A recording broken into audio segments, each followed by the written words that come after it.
5K to go, says Andy. Queen 9 suited. That which is responsible. Ivy coming in with ace jack. Still has best.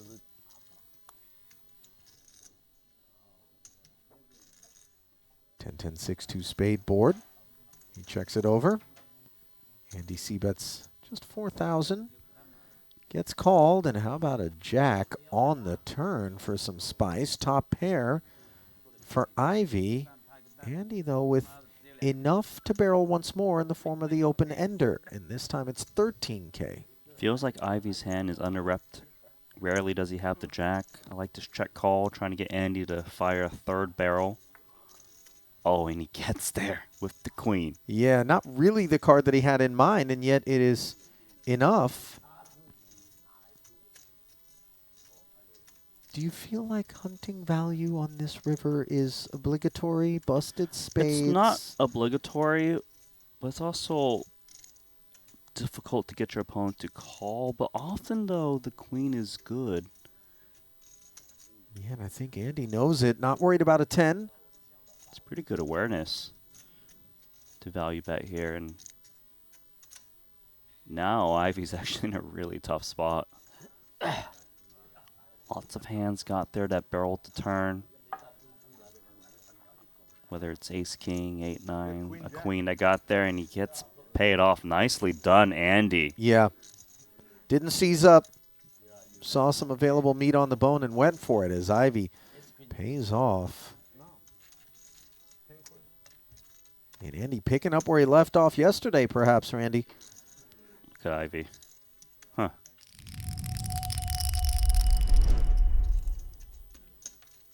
Queens for Ivy. 6K to skate. Wow, Joe just letting go of the king-jack offsuit there on the button, no less. He's a field player. Petrov, suited connector, small blind, flats, now nines. For Tom. I think that Tom's going to squeeze this one up.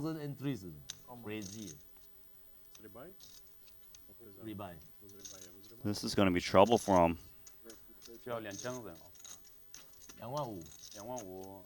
30K. We see the aces always a candidate for a slow play. Kings far less. Queens, though, pretty much let's not just this jam. stack. Yeah. I don't really see how Tan's going to lay this one down after making it 30K. There's a lot of ace-kings in Ivy's range.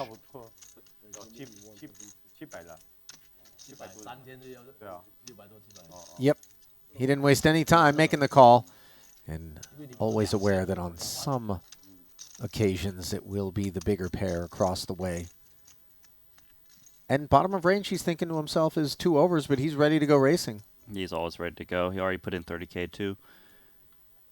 It's not always just the overpair. So a $308,000 pot. Dealer verifying one time. You see Ivy say, yeah, that's how I roll. The dealer knew. It wasn't like, do you want it to too? Yeah. Yeah, by the way, Tan, I doubt he's ever asked someone to run it twice. He's going to need a 9 to take Ivy's chips. Conversely for Phil, the covered stack just needs to fade. One of those 2 outs, and he does so as everything but the 9 feels like it showed up there. It just turns into where you live, and you start to take it for granted, and then you realize, man, there's not a lot to do once I've done everything. I hear you. From November, spring. Tan made it 12K, defended by Ivy, flopping bottom too. This is good. Not sure what Tan's got, but we do know a lot of heart is always a part of the equation. And this board texture sees him following through for 15,000 after Ivy defended his straddle. He's content to play it as a check call. Great turn card for Ivy. Yeah, really nice 4 of clubs here. Mainly flat. We have only seal chase in the winter. Not many. We know Tan plays extremely wide ranges. You can really just bet relentlessly. Obviously, 10-6 would go nowhere.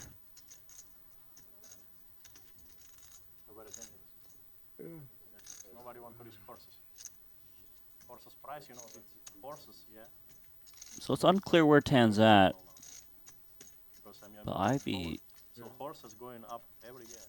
I guess we're asking, do we check raise or check call? But the thing is, if you check raise this turn, you're kind of just letting your opponent know you've got a big one.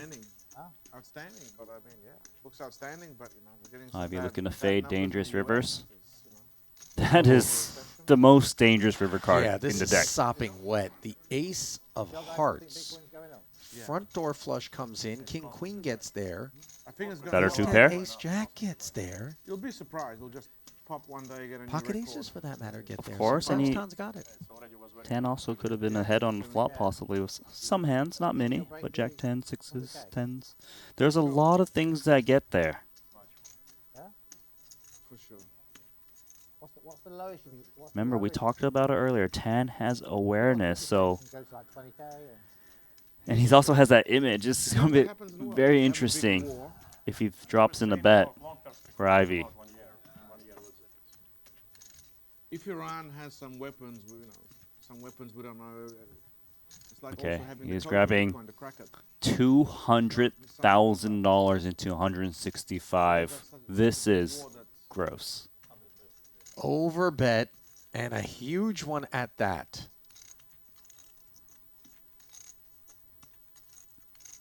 Put yourself in Phil Ivey's position. With just 10s and 6s, which have turned into a bluff catcher. This is not some sort of one pair value pursuit from Tan. No, definitely not one pair that Tan is repping. He's repping a flush. Sorry? Some king queen, of course. Now, Ivey is one of the greatest in terms of sniffing out bluffs. He's done it so long throughout his career in poker. He's also made incredible laydowns.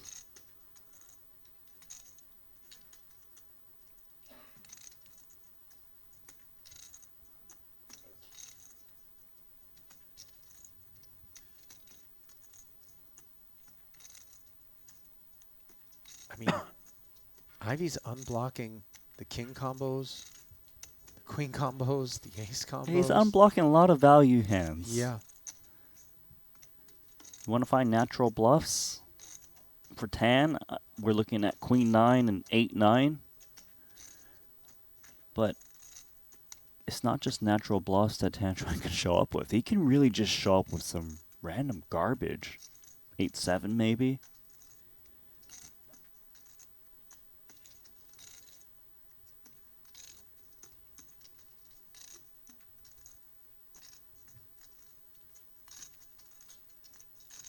Ivey also knows his opponent.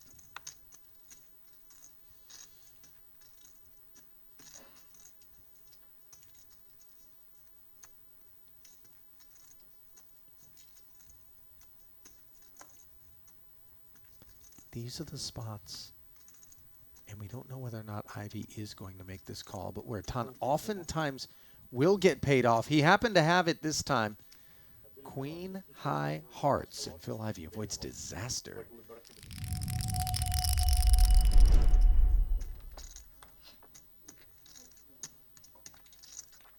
Tan in the straddle with the suited ace. ST with some medicine in the form of ace king. Makes it 13,000 to go. Ace jack for Ivey.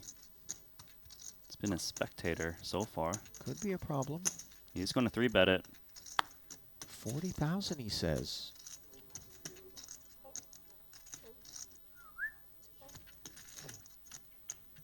Hijack versus button. Oftentimes we'll see ace king go to 4th. Especially with the straddle on. 没有一圈啊，因为我坐下来，本来我大忙的 IV 坐 He 下 comes in 来， with call. His hand is very disguised. 不好意思嘛，straight 的嘛。 Yeah, 看 we're 清我圈了 quite 哎 used 我圈 to the ace kings 要一圈 making 它 noise pre-flop. 现在很热了，很烫。 Not this time, though. A flat call and top pair, 但刚才 top kicker, 输 backdoor 15 clubs. 万 Not going to be going anywhere in the face of this 30K C bet, which is 输了100 downsized from the pre-flop 3 bet by Ivey, who's got the Broadway gutter. This is quite problematic for Ivey, as he actually has a pretty good flop for his ace-jack betting the flop. Gets called. 中瓦萨币这样。 Blank turn, although it does bring the backdoor spade draw. Could see him bet the turn once again, targeting the queen. The queen would have a lot of trouble calling twice. Ideally, he would want to hold a club or spade to block some of the flush draws. He's going to fire once more, 125,000. It makes sense. It's not going to work against this holding. 总要让我活一活嘛，这个概率在那里摆着啊。就像你，那个呢？ What it does, though, in my mind, Randy, is it opens up the door for him to pull off the big bluff, unimproved on the river, provided a dry one rolls off. Of course, that's definitely crossing his mind. We'll see if it happens. For now, though, ST check calling 402,000 in the middle. Now There's there the blank. is, as played, a very dry 4 of hearts. And Ivey could be repping the set of queens. He does shut it down, though. ST. He's up $700,000.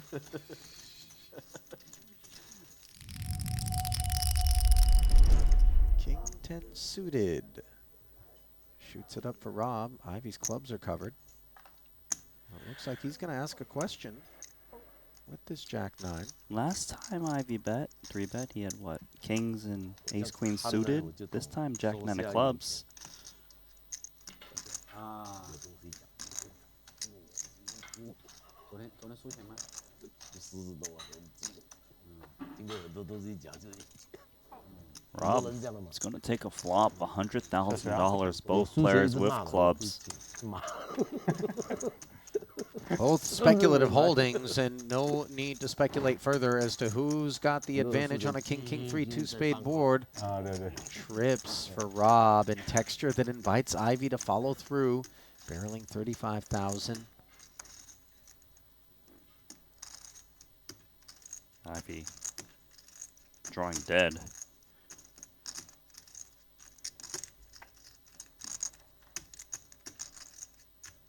Even deader now.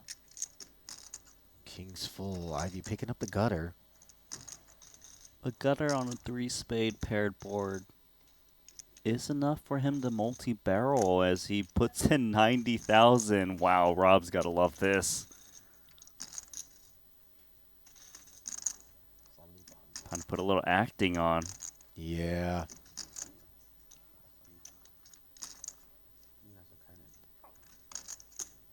An absolute inferno of 90K on the turn. Now some showdown for Rob, though it seems like it's fake showdown.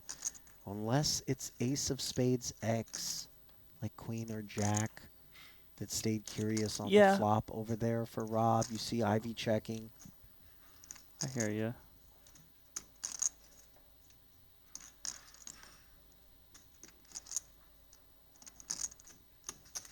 Comes $250,000, and out goes Jack 9. Look at Dude, Todd. what was that flutter right there? Did you He's see? like, what? You don't have it?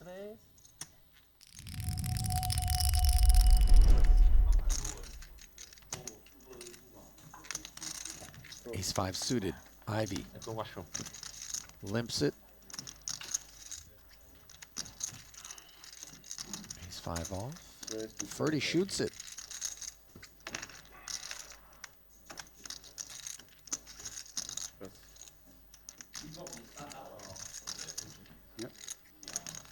Back over to Phil. Added cost of admission. Weathered. 49 dimes in the middle. And an ace as well. Exact same hand. with no prospects of either player making a clean winner, given the lack of a spade on board. This one's going to be carved up as a chop by the river. They're probably going to go for check on the turn, I imagine, if Ferdinand bets the flop. It's just one of those hands when you're playing this kicker where you're just checking down a lot just because you can easily be up against a better kicker. Never 3 streets. Rarely 2. Like, if there was a second street coming in, it probably would be Ferdinand trying to charge a 7x. But this is pretty standard. Oh, 2 pair. Kind of an interesting card insofar as it fills in some straights. I'm not sure as played the assignment of 3-4 in particular would get made. Ivey does reach out and fire 100,000 though. Ferdy's never folding this. He's never folding, but you don't love it whenever someone puts an overbet out there. But there is a chance that Phil Ivey has got like a worse 2 pair. You can't fold this. So let's chop it up.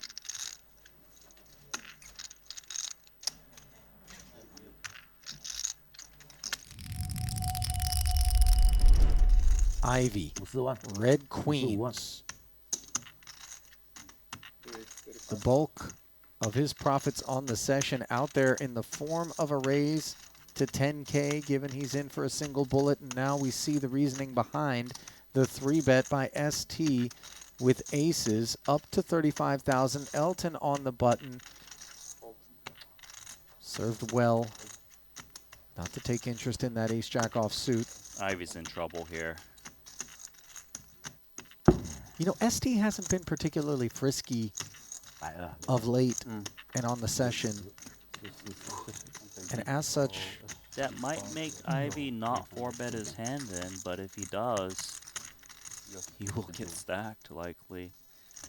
And yeah, there it is. Up to 105 we go. Dreamy developments if we've got the aces. It's interesting because aces often calls the 4-bet here just because of how good it is. If your opponent's bluffing, you don't want those hands to fold, and you stack kings and queens post-flop a lot anyways. But he might think that Ivey's not messing around, and let's just get it in pre. Still going to make the call. I hear where you're coming from, Randy. It does feel like Ivey 4-betting to 105 is a hand that might be prepared to call a 5-bet. 7-6 trade with a couple of clubs. No concerns for either party as it stands. This is why it's okay to slow play aces, is that if your opponent has kings and queens, something that can get it in pre, they're still going to get stacked on flops like this. And maybe if Ivey did have air, he would c-bet for sure on a 7-high board. Ivey thinks his hand is good. He can get value from jacks and 10s, a big part of ST's range. 100K c-bet into 222.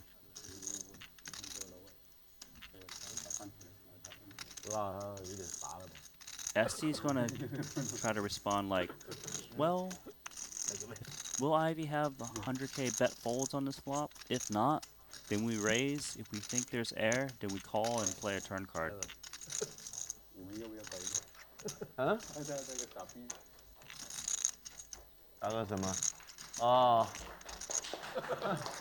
Oh, my goodness.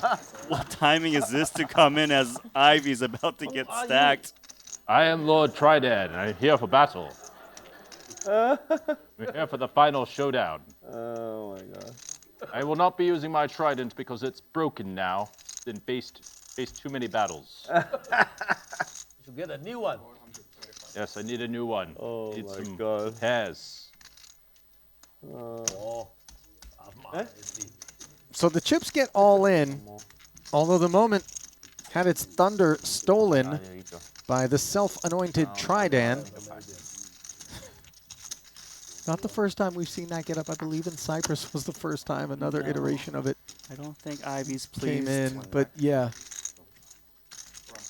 Did they negotiate a one-time or One two? time. It seems like one, and the queens now can chop it with a 5 on the end.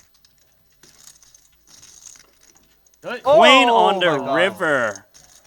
How sick is that? If phone not come, I will buy the insurance. 30K. Yeah, I will buy the insurance, but street chop. I mean.